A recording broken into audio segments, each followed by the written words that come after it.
Hello, you wonderful people, and welcome to another episode of Super-Fanta-Fi. This being a show where I talk about TV shows of the supernatural, fantasy, and or science fictional genre. For today's episode, I'm going to talk about the latest episode of Midnight Texas. A very good episode where it seems that basically the overall theme of the episode is confronting your past, where you had Manfred confronting a Hightower situation in the past associated with that, as well as Bobo confronting his family type of situation, and Fiji kind of getting caught up in the middle of that. First of all, let's talk about the whole Manfred situation. We kind of found out more about why Hightower wanted more than just money. It was about a pound of flesh for him as well, because not only did Zelda grift him, it was also Manfred too. Because it was all Hightower's family comes from a powerful family of magic kind of runs in their veins, but he didn't have it. And so his daughter didn't have it either, but to kind of reestablish that magic in their bloodline again, he wanted to, Zelda was like, oh yeah, be with my your grandson, your daughter and my grandson get together and we can create the magic in your bloodline. Plus there was $100,000 that was kind of owed. So that on top of each other, and eventually Violet killed herself. Now I'm still kind of iffy on that subject because the way she was talking, it almost seemed like she didn't. I was like, oh wait, did she not kill herself? But I guess what she was saying is she didn't kill herself because of Manfred. She killed herself because of her dad. Because basically her dad had been controlling her entire life. The whole Manfred situation was just the last straw. Yeah, he broke her heart because I guess for her it's she's like, okay, it's a shitty situation. I'm being forced to marry someone. But at the very least, it's someone that I possibly care about, who cares about me. So I guess, Manfred could have been helping her escape, her way of kind of getting away from her controlling dad. Sadly, it turns out he was just another person using her, and I think that's what hurt her the most too. That's why she ultimately killed herself, because it was just another person that she got close to, that she cared about, that was using her, much like her dad was. Because for her, it's she's like, to my dad, I'm not more than property. Because the fact of the matter is, all he's doing is trying to sell me off and everything. So, this whole situation, it took a deeper turn than I thought it was going to take. I thought it was what did Manfred do to him? Side note too, I kind of skipped over it. It's Christopher, I want to say Hadro is how you say his name. He's been so much stuff. As you know him from Sanctuary, he played essentially the character that was Jack the Ripper and essentially what was, I think, Bigfoot. Got most recently played Sam on Van Helsing, which the character's still around and everything, but just he's done so much that people would recognize him for. But I think Van Helsing is the most recent thing he's done, I think, so. Also, side note, since I'm already talking about the actor thing and everything, it wasn't because recently, if you don't know, I was rewatching Luke Cage and Jessica Jones in preparation for Defenders to come out. Highly recommend them if you haven't watched any of those shows, Defenders included. I highly recommend you check them out. But nevertheless, as well as everything else, Daredevil and Iron Fist 2, that's enough doing that, sorry. But the reason I'm bringing that up is because I kept feeling like I recognized the actress who played Fiji, but rewatching them, I realized where I recognized her from. She's the same actress who played Reva, Luke Cage's wife, and that whole situation in both Jessica Jones and Luke Cage.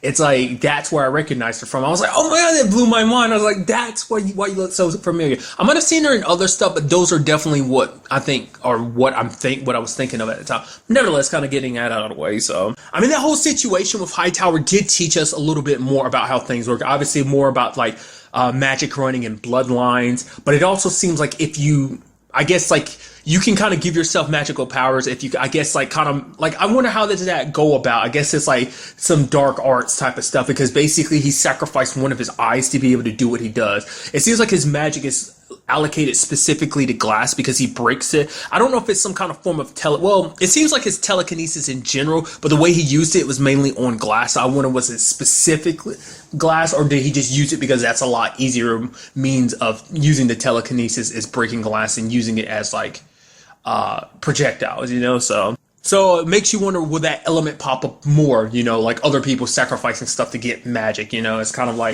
almost kind of I guess the equivalent will be kind of equivalent exchange in alchemy. You sacrifice something to get something of equal value. That's kind of the whole compensation aspect. There's not always an equal balance of things. Because it's magic, and I think that's supposed to be the real thing about it. Because I'm curious to see, learn more about Fiji's magic too, whether or not, is it kind of a bloodline thing for her?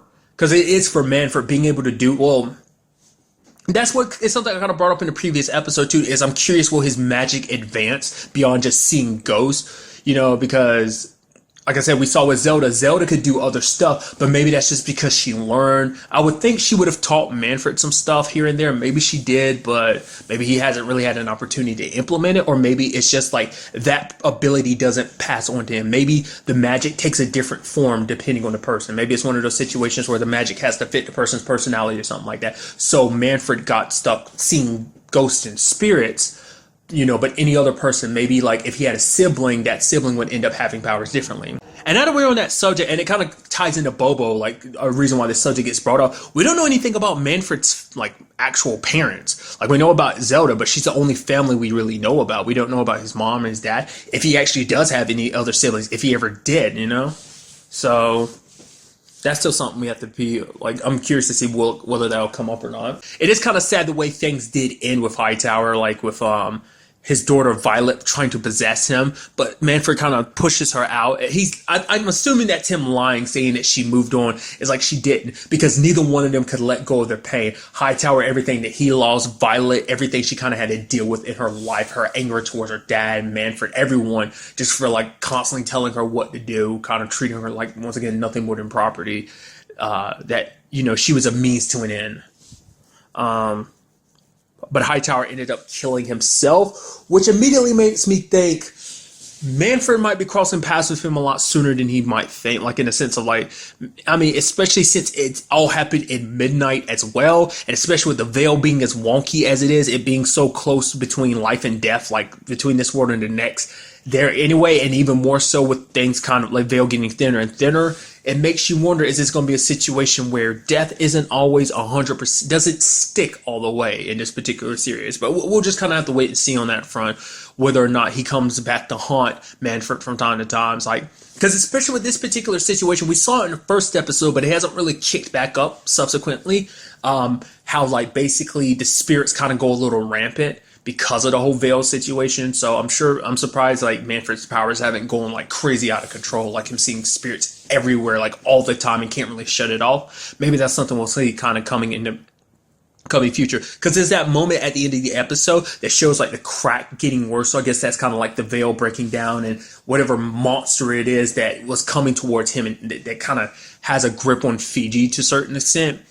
Like, it seemed like the moment it touched the armadillo went over. I thought it was going to get sucked into the ground, but it just turned over. The crack disappeared, but it laid on its back. So I think it's kind of representing like the negative, malicious energy is enough to just kill someone upon contact. That's maybe what that's kind of alluding to. I don't know. Once again, just throwing that out there. So we'll just kind of have to wait and see on that front.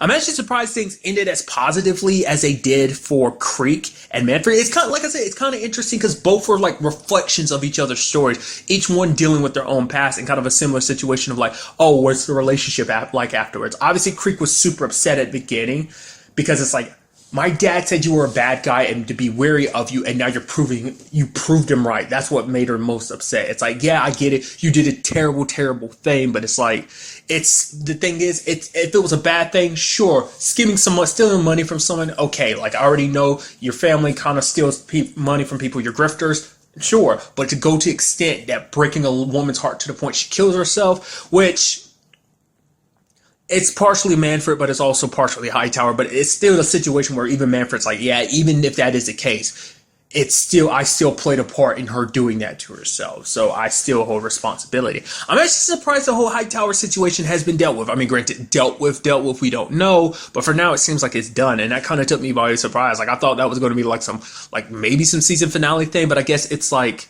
more so than anything, that's supposed to set up, him deepening his bonds with Midnight, because it's like all about relying on other people. For him, it's all about, for the longest time, him and his family have always ran from situations. And it's like, this time he had a reason to stay and, a place he could settle down and call his own. And now, the situation's been dealt with to the extent that we know of it, at the very least. So, but at least him and Creek are on good terms now. She did kind of shut her dad down. It's like, yo, Dad, this is what it is. This is the truth. Me and Manfred are seeing each other. Deal with it.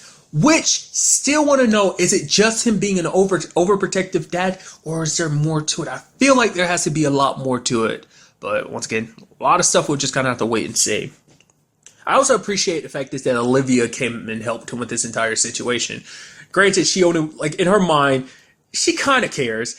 She only helped initially because really Creek came and asked her for help with Manfred's situation, but also because of the whole vampire situation, he helped save Lemuel, and so she owes him, and she's like, I don't like owing people anything, so that's her main reason for helping him out. Plus, you see that smirk on her face when when he's talking about like trying to settle things like on their own, like without bloodshed when it comes to Hightower. She's like, oh, you're doing this for Creek, aren't you? He's like, well, no, I'm doing this to make things better. Yes, but also I am doing it for Creek. That's obvious, so.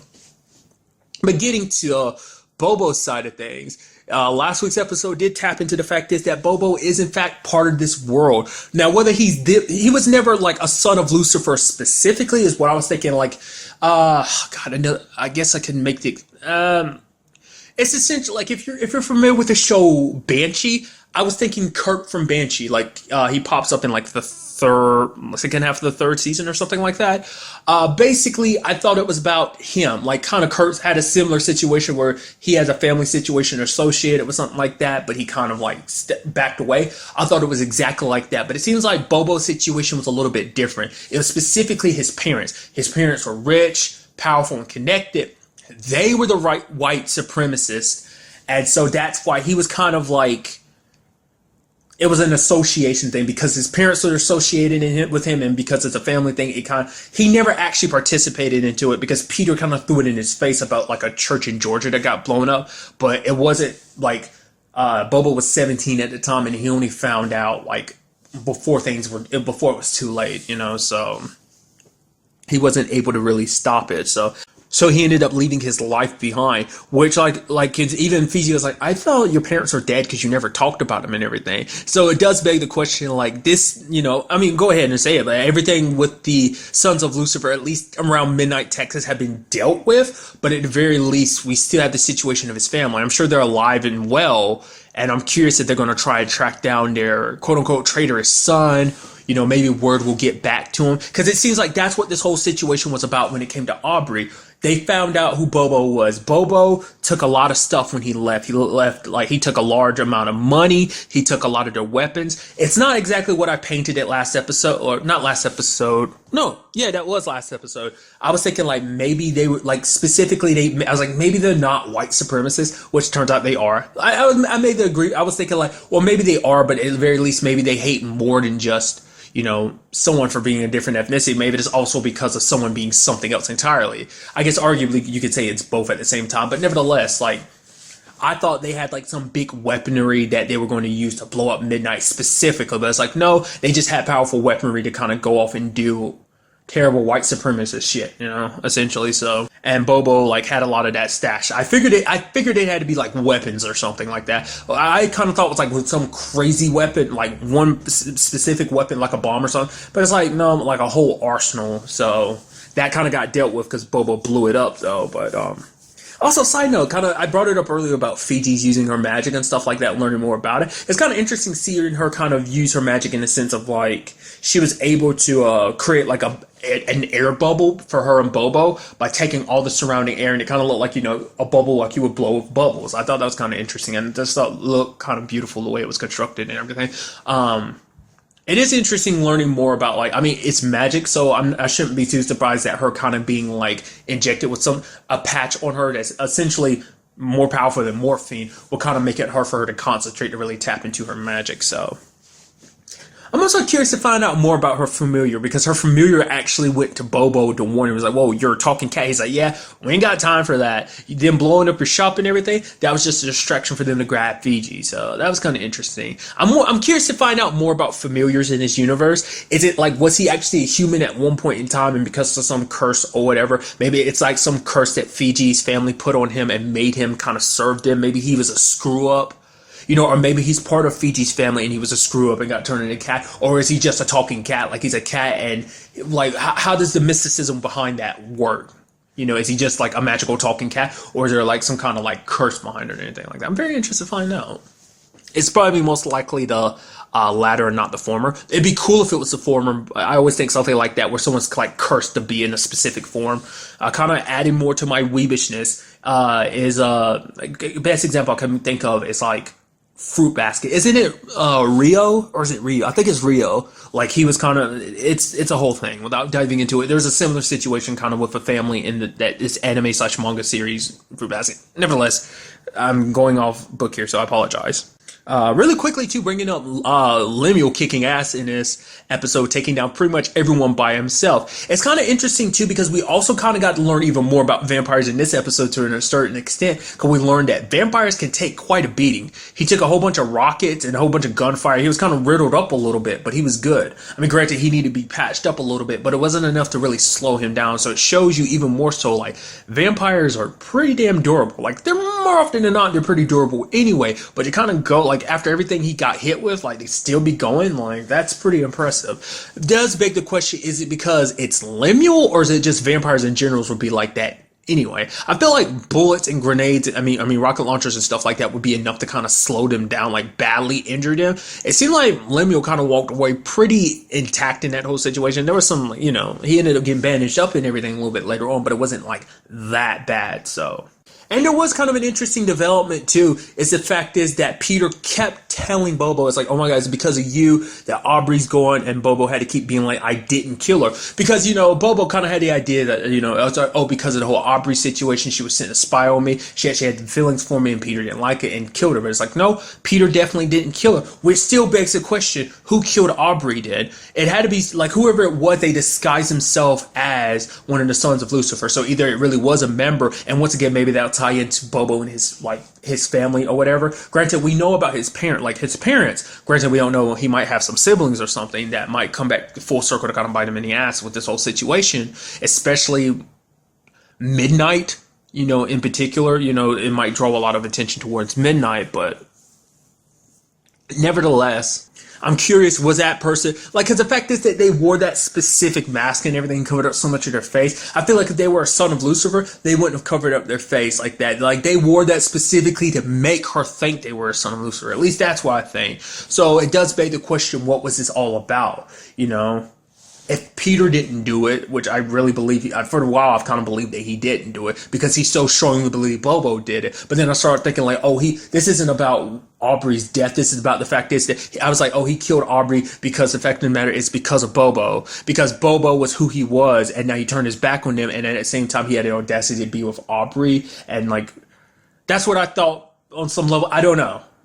My brain was kind of all mixed and mashed when it came to that, but it seems like, no, Peter legitimately had nothing to do with her death. So that might be something Bobo kind of has to deal with going forward too, is still figuring out like who the hell killed her. On top of that, kind of things kind of being sour between him and Fiji. It's like Fiji understands why he hid what he hid, because it's not the easiest thing to explain to someone like, yeah, my family, they're a bunch of white supremacists. I didn't like it, so I ran away. It's kind of Midnight. Midnight's supposed to be the place that everyone can kind of get a fresh start. No one has to ask too many questions, because even Lemuel's like, yeah, you came here, paid for the pawn shop with a lot of money up front, didn't ask any questions, but he asked questions now because Fiji's life was in danger. So, like I said, overall, a very good episode. Like, some very interesting developments. I like the dual story of like similar, like facing your past situation. And it seems like that's ultimately what a lot of people's story so far has been. Like, everyone dealing with their past, except like being who they are, as well as dealing with who they've been, and probably in a sense who they will be in the future when everything kind of said and done. So I'm very interested to see what goes down in the next episode. Like I said, especially dealing with this whole, like, that crack that I brought up earlier that ended up, popped up at the end of the episode, especially that, to see what else becomes of that, But really, that's all I want to talk about in this episode. Till the next time we meet, be happy, be safe, live life to the fullest, and enjoy it. Good day, and goodbye.